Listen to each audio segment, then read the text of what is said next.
Okay, video video discussion 5.2 OCD. Do I think that mental compulsions would be harder to treat than observable compulsions? Well, whenever I think about OCD behaviors, I always think about that show that came on USA Network called Monk. And, the character Monk, the main character, he had many of the compulsions that are mentioned in our textbook, both visible and non. He did the thing where he had to check doors. He felt the need to touch things, and he couldn't miss touching a pole. If he missed it, he'd have to go back and start all over again, or things like that. So just based on my observations of Mr. Monk, who was a completely fictional character, it would seem that the compulsions in his head would be just as difficult to treat than those that could be physically addressed, and the compulsions that can be physically addressed. um, Learning to retrain the brain to do something outside of its comfort zone seems difficult, no matter if the activity is mental or physical. There's an obvious connection between thoughts and feelings and behaviors that's difficult to separate. Um, but again, it would seem it would be difficult to treat them differently. Like they both seem like they would be difficult to treat, if that makes any sense. The only thing I could think of is if there was some kind of, like negative response that an individual received for their physical compulsions, like you see the little studies and things like that. You get a shock every time you you do your physical compulsion, then it seemed like that it will curve, your desire to do that physical compulsion quicker than if you were treating a mental compulsion, because there's no immediate responses to stop you from doing it. So not like that we can do that, but um uh, if if we were on a level playing field, it would seem that they would be almost as equally as hard to treat, if that makes sense, because they're both a retraining of the brain. Retraining of the brain for physical things versus mental things. I mean, I don't know. I really don't know about that. But when it comes to knowing the difference between a client's obsessions versus just excessive worry, okay? Generally, when a client worry excessively, as if like if they had general anxiety disorder, the worries are regarding realistic things, real life concerns. They worry about uh, topics that are appropriate, like, health or finances and relationships. On a contrast, obsessions are usually more unrealistic. They're even sometimes magical in nature. Obsessions usually focus on things that are nearly impossible to occur. I think about Mr. Monk when I think about these things, and his not wanting to step on the crack so he wouldn't break his mother's back type thing. You step on the crack, you're certainly not going to break your mother's back. But those are the types of thought processes that goes through an individual's mind when they're obsessing over something. It's usually something that's almost impossible, really magical if it ever happened. But again, they can't help but to obsess over it. Another thing I think about is like, getting germs, or like really rare diseases or something like that. Don't usually do that from everyday, normal interactions, or if you're not having interactions with people at all. But if you have obsessions on those subjects, you would be terrified of getting germs from, you know, pretty much a germ-free environment, which is impossible. So that's the difference, I believe, in between the client's obsessions and excessive worry. Now, when it comes to the DSM-5 and hoarding, I have to admit that I have been somewhat obsessed, if I can use that word, somewhat obsessed with hoarding for a while, and kind of excited that the DSM-5 has given it its own, designation as a disorder. So that I'm kind of excited about that. I've always been a type of person to watch all of those reality TV shows, and I've done a few papers on or research on hoarding, and I've my project in this class is on hoarding because I like it as a subject. It's just very interesting. Um, I've in fact, I've even worked as a professional organizer, specializing in working with individuals that display like mild symptoms of hoarding disorder. Not no one that was been officially diagnosed or anything like that, but definitely could get to that point real quick, if not nipped in the bud, sooner than later. So, from my personal experience as a professional organizer and for what I've viewed in all of these reality TV shows, I'm a firm believer that just helping a person clean out their home will not solve the problem of hoarding. I can't tell you how many times I've been hired to go help someone clean out their home, and then they're calling me back and a couple months later because it's filled up again. It's just they did no therapy or anything like that to help the problem. Just cleaning it up didn't fix the problem. Excuse me. As with many disorders, addressing the psychological components is imperative to treatment and success in treatment. Simply cleaning up the individual's home, especially when you do it without their consent, if you just kind of bum rush them and this is what's happening, we're going to clean your home, it it can be a great source of distress for the individual and those involved. I mean, it's like running up against a brick wall. These feelings should be avoided and at all costs, and should be addressed if they do come up. So I have to say that, yeah, definitely uh, dealing or doing the cleaning alone is not advisable.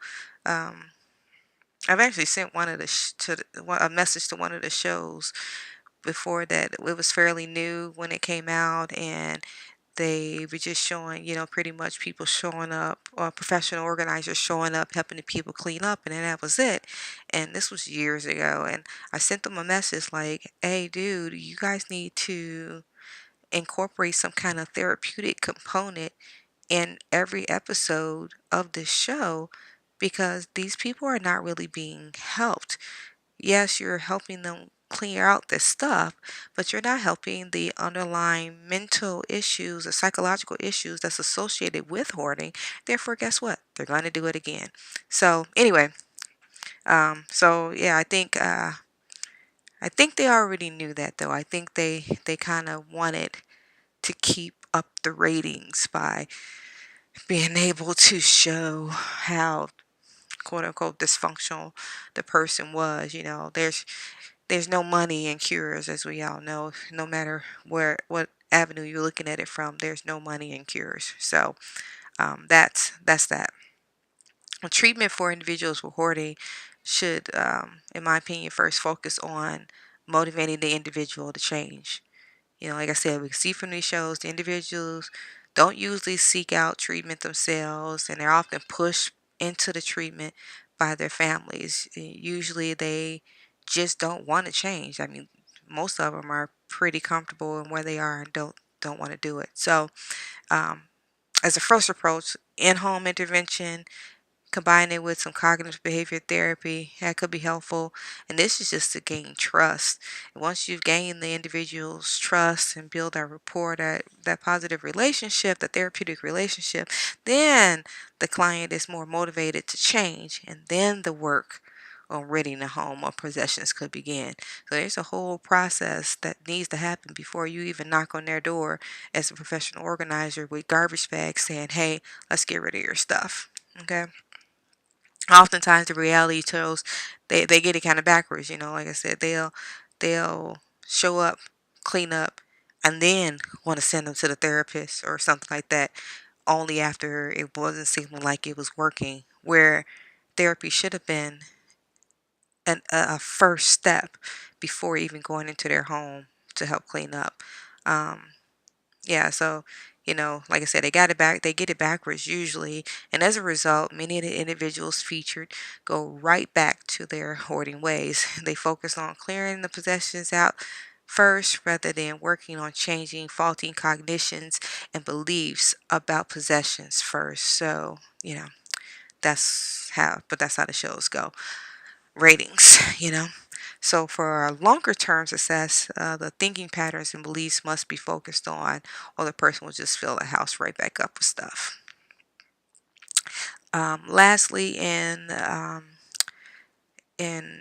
connection with what stuck out in OCD camp video, again, like I said, these kind of disorders there, I find them so interesting. So I, of course, found the video very interesting. I watched the entire video clip that we were given, plus the second half of that clip that we weren't given, um, that was also on YouTube, plus a 1.5 hour interview of Pete, the main therapist from the video, who gave some behind the scenes of what was going on that we didn't get to see in the documentary. So yeah, obviously I was very interested in it. I liked how the show addressed several different types of compulsions. They could have easily gotten a group of people with the same obsessions and compulsions together and try to work on those same one compulsion or obsession, but instead they decided to make it interesting and show different obsessions and compulsions, from different individuals. So that was and at various levels of intensity in those in the disorder. So that was very interesting. So I like that they were working on their own individual fears, but also supporting each other. At some point, it's like, wait, they became each other's therapists or counselors or whatever. They were helping each other out there. It was a little bit different from what I would say in a support group, because I mean they were physically and emotionally there for the individuals, trying to help them get through some of their tough times. So yeah, I enjoyed that part of it.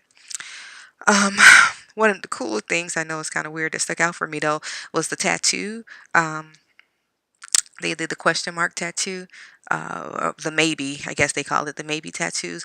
I don't have OCD, but I totally want to get one of these tattooed now. And I figured maybe I'll just get it along when I get the semicolon tattoo that I want also.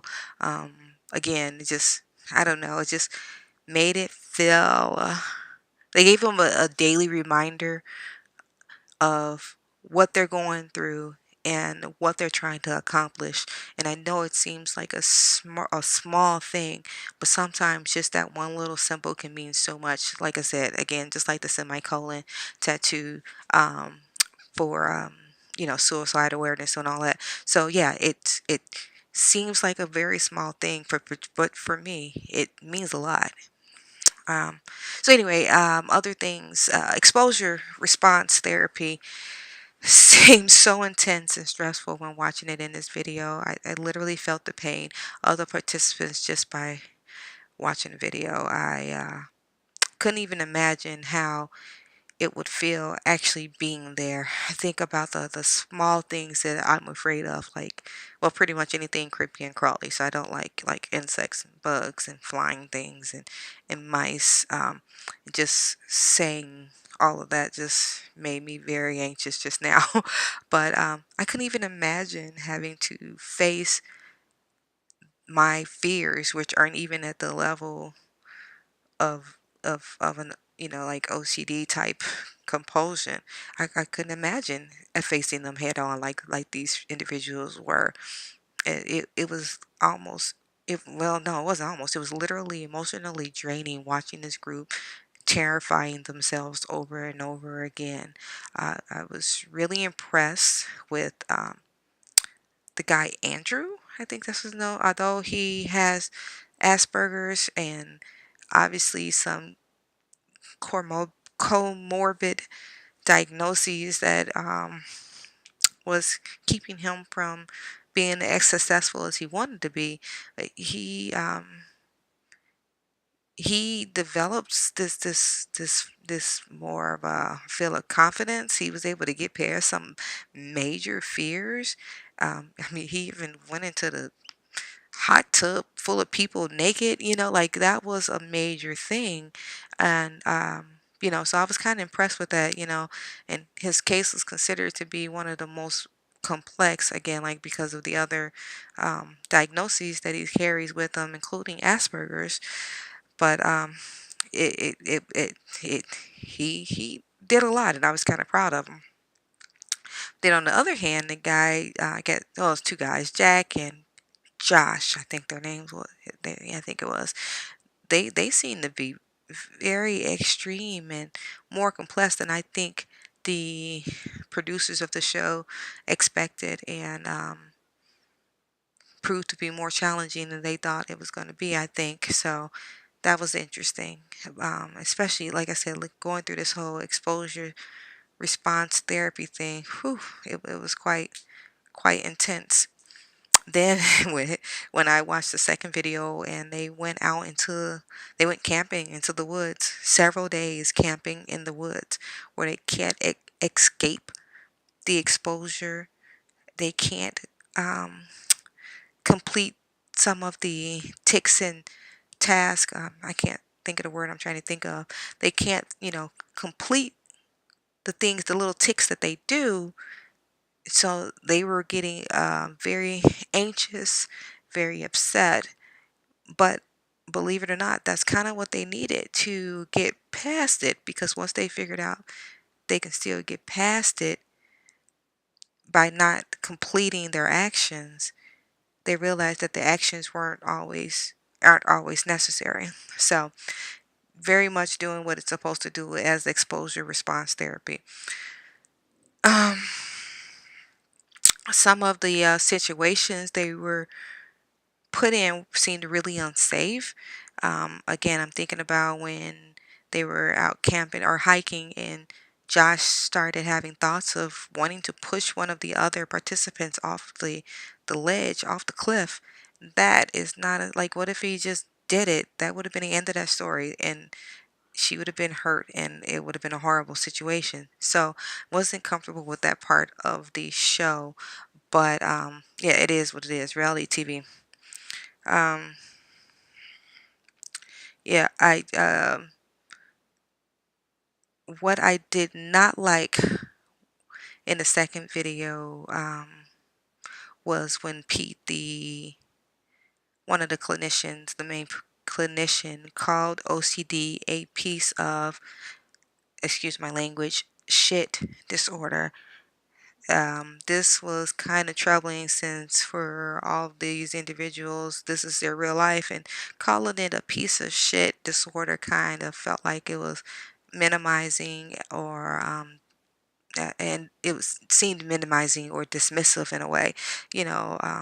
So I wasn't excited about that. Also comparing it, he also compared it to being um, psychotic or delusional, and that came across kind of offensive. Also, like as if he's calling them all crazy, So I could understand what he was trying to say, but the way he said it felt kind of offensive. It was just kind of thrown out there, and I don't know if the producers cut the video to so there was no response, but I just have a feeling that there were probably a few looks of somebody looking, or some of the participants looking like, wait, I'm not crazy. What is wrong with you? That kind of thing. So, anyway, that's another one of the things that I not like.